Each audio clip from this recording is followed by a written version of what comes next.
We have now understood what is goods and services. The next step is to learn what is supply. So merely because something is goods or services, we cannot charge GST on it. It has to be supplied for GST to be levied on it. For example, Ram is a car dealer having 300 cars in his showroom. Just because the cars are standing in his showroom, will GST be applicable on it?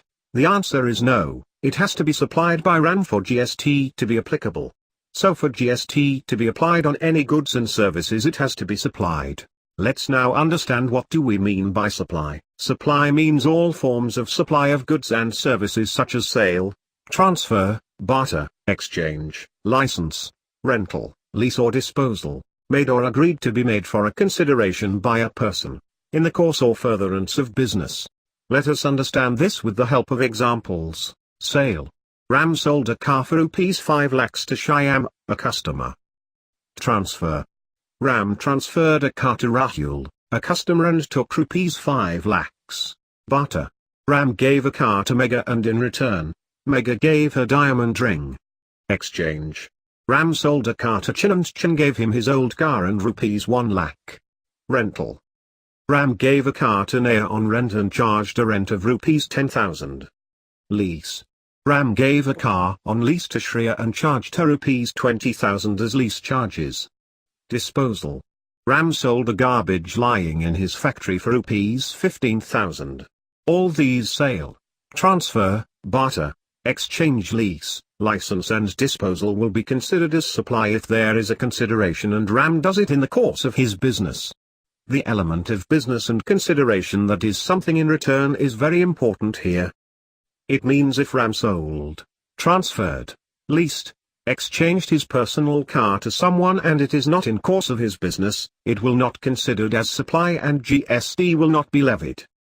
There are few cases which are specifically kept out of GST, so even if it's goods or services, it will not be considered as supply.